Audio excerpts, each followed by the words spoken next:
Hemorragias. Hemorragias externas, como en este caso hematoma, un hematoma palpebral, un hematoma en la región frontal. Podemos apreciar cómo tiene una posición subcutánea. Hemorragia nasal, muy frecuente en el ámbito deportivo. Y una hemorragia en una extremidad. La sangre siempre impresiona, la sangre es lo que llama la atención, la sangre realmente acapara la atención y obviamente vamos a tratar el sangrado, vamos a buscar frenar el sangrado. Pero lo más importante en este caso, y dirían todos, no es lo que se ve, no es la lesión obvia que evidentemente no se nos va a escapar, sino aquello que no se ve, lo que está en profundidad, la posibilidad de lesiones internas. En estos casos en particular nos centramos, es un jugador que acaba de tener un traumatismo en la cabeza, una herida sangrante en el cuero cabelludo, y está claro que todo el mundo va a aproximarse, va a lavar la herida, aplicar un apósito, comprimir con un vendaje y evaluar si está en condiciones entonces de reingresar al campo de juego. Pero lo que no es obvio y lo que debemos buscar definitivamente en este jugador es lo más importante. Y lo más importante es la posibilidad de una repercusión cráneoencefálica, de una repercusión cervical, de un traumatismo raquimedular asociados. Entonces, no se nos puede escapar en este tipo de heridas preguntarle al jugador cómo se siente, si se siente mareado, si solamente le duele la cabeza en el sitio del impacto o el dolor se está extendiendo por toda la cabeza. Tomar notas si tiene vómitos, si aparecen vómitos, un traumatismo en la cabeza que desencadena vómitos, que desencadena una alteración del estado de conciencia.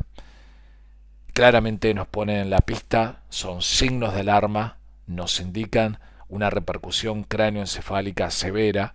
Esto amerita el llamado inmediato a la emergencia.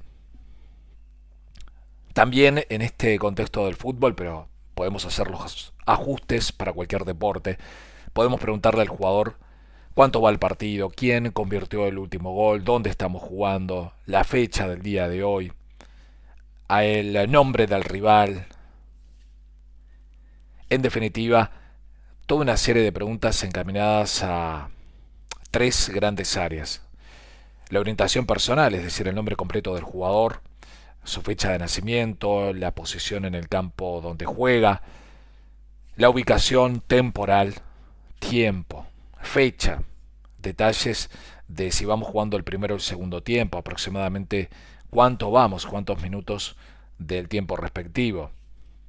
Una ubicación también, por supuesto, del contexto, y en este caso de un partido, cuánto va el partido, quién convirtió el último gol, contra cuál equipo estamos jugando.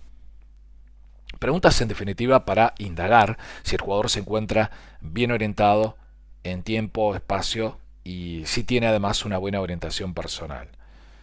Debemos apreciar cualquier elemento que nos llame la atención, cualquier síntoma que aparezca a partir de este impacto.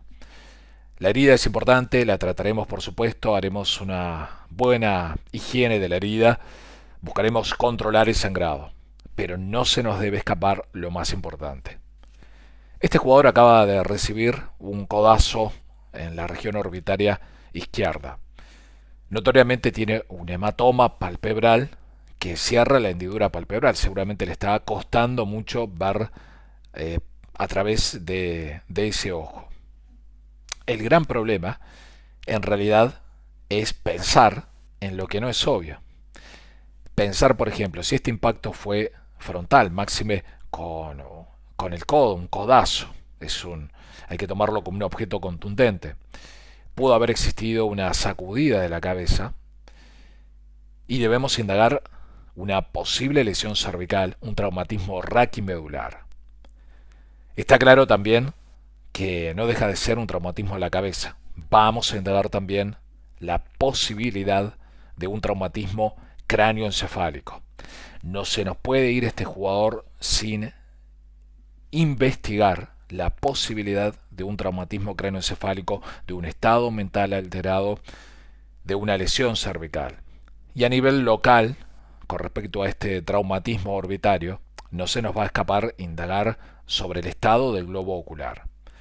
Perfectamente el globo ocular en esta situación puede lesionarse, puede tener una herida penetrante, puede tener una contusión interna, puede tener una hemorragia interna. Podemos observar cierto nivel de sangre ocupando el interior del globo ocular. Podemos apreciar también, comparando con el otro ojo, si existe una alteración de la pupila. Recordemos que la pupila es ese círculo de color negro que en realidad corresponde a una abertura delimitada por el iris. Si existe una deformidad del contorno de la pupila, si existe una irregularidad en ese contorno, si existe una diferencia de tamaño de esa pupila comparándola con la pupila del otro ojo, nos pone en la pista de una lesión de ese globo ocular en el contexto de este traumatismo, donde lo obvio es el hematoma. Pero nosotros debemos ir a buscar más allá de lo obvio, porque allí en la profundidad están los órganos internos y está el globo ocular, y es en verdad lo más importante. Un chichón, un hematoma subcutáneo, el conocido chichón. Está claro que todo el mundo puede atinar a aplicar hielo sobre la zona, que puede evidentemente dejar pasar cierto tiempo para que el hematoma se diluya, se reabsorba. Pero no dejó de ser un traumatismo en la región frontal, de modo tal que debemos buscar traumatismo cráneoencefálico, debemos buscar lesión cervical. Al menos indagaremos si siente algún dolor en la nuca, en el cuello, si tiene alguna contractura en el cuello, si existe algún dolor que desde el cuello se irradie hacia uno de los brazos, si tiene algún hormigueo en uno de los brazos. En definitiva, estamos buscando alguna repercusión de aquello que inicialmente no se ve, de aquello que no es obvio en primera instancia. Entonces, siempre pensar más allá de la lesión, más allá de la hemorragia visible. Una hemorragia nasal. Este jugador pudo haber recibido, por ejemplo, un codazo, pudo haber impactado contra el poste de un arco, pudo haber impactado contra el suelo en una caída, pudo haber sufrido un golpe por un cabezazo. Sea como sea, la sangre que sale por la nariz es lo obvio. Está claro de que cualquier asistente podría, por ejemplo, atinar a colocar una torunda de algodón, a buscar detener el sangrado, eventualmente cambiarle la camiseta al jugador si la camiseta quedó manchada con sangre para que pueda retornar al campo de juego. Pero nosotros no podemos perder de vista que es un traumatismo sobre la cara. La cara, el esqueleto facial se articula con la base del cráneo. Pudo haber tenido una repercusión cráneoencefálica. Y además se fue un traumatismo frontal con un componente de rotación también. Perfectamente puede comprometer la columna cervical. Entonces debemos investigar un traumatismo raquimedular cervical. No nos vamos a quedar solamente con que le sangra la nariz si hay que colocarle un algodón para tapar la narina. Lo mismo con una pierna. Nosotros podemos pensar en el ejemplo de un jugador que recibe un planchazo y que los tapones provocan una herida de tipo laceración, una lesión por desgarro, una herida por desgarro, por un mecanismo de desgarro. La herida sangrante es lo obvio. Lo obvio es que vamos a lavar la herida, que vamos a aplicar un apósito, que vamos a buscar la detención del sangrado.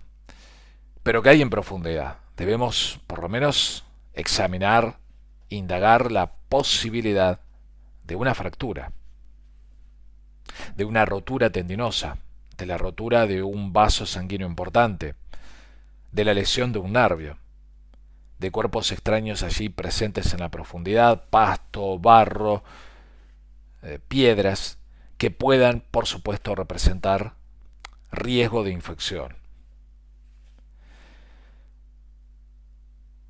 Vamos a proceder, por supuesto, con todas las medidas de precaución usando guantes para protegernos y también para proteger al jugador lesionado.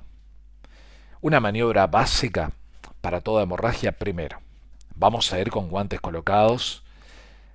Por esa razón, en un botiquín no puede faltar guantes. No tienen por qué ser estériles, pero sí tienen que ser los llamados guantes limpios. Primera medida de primeros auxilios ante una hemorragia, preguntarnos cuál lesión puede existir en la profundidad. Pronto. En segundo lugar, vamos a lavar la herida. Y para el lavado de la herida lo podemos hacer con suero fisiológico estéril, es lo ideal, o en su defecto, agua embotellada, agua que podamos asegurar que se encuentra limpia, no contaminada, y vamos a volcar el chorro no sobre la herida, sino por encima de la herida, y que el agua barra la suciedad, barra en este caso restos de pasto, de tierra, piedritas, que las barra por un efecto de arrastre, pero no directamente sobre la herida. Por supuesto de que también nos podemos ayudar con una jeringa grande, que podamos entonces con la fuerza del chorro de la jeringa ir limpiando sectores específicos e ir barriendo determinada suciedad o cuerpos extraños que estén sobre la herida. Gasas podemos armar también compresas que son básicamente como sándwiches de algodón entre capas de gasa. Comprimimos, compresión directa es la maniobra básica para la detención de un sangrado, pero eso sí, la compresión debe hacerse por varios minutos, al menos 5 a 10 minutos, y no podemos comenzar la compresión y soltar permanentemente para comprobar si la hemorragia se ha detenido o no. Una vez que iniciamos la compresión, la mantenemos, tenemos que dar tiempo a la formación de un coágulo, a que se selle el daño que tiene el vaso sanguíneo. Y la otra maniobra importante es que en todo caso, si no es suficiente con ese primer apósito, lo que vamos a hacer es aplicar más apósitos, más capas por encima del primero. Pero no vamos a retirar el primer apósito. ¿Por qué no? Porque si retiramos la primera gasa, podemos estar también arrancando el coágulo inicial. Es decir, de que volvemos pasos para atrás. El detalle interesante es que debemos preguntarnos además, si el sangrado persiste a pesar de aplicar el apósito, a pesar de mantenerlo por varios minutos, ¿no será que lo estamos aplicando muy débilmente? Por eso es que hay que comprimir con cierta fuerza. Quiero comentarles además que, por supuesto, para mantener la compresión lo podemos hacer manualmente, pero como son varios minutos, podemos también asegurarnos que se mantenga la compresión mediante un vendaje. Muy simple, es un vendaje de tipo circular, por supuesto siempre con el uso de guantes. Es una realidad que nosotros, más que comprimir sobre la herida en sí, debemos comprimir alrededor de la herida.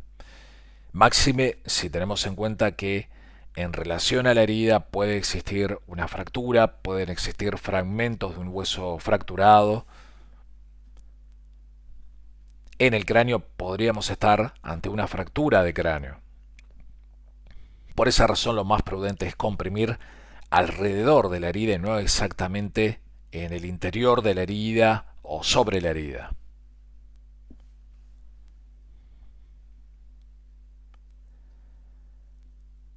Hay una maniobra que quiero compartir con ustedes también, que es la elevación. La elevación de la extremidad, en este caso en una herida sangrante de la pierna, contribuye definitivamente a detener el sangrado, fundamentalmente si el origen del sangrado es una vena.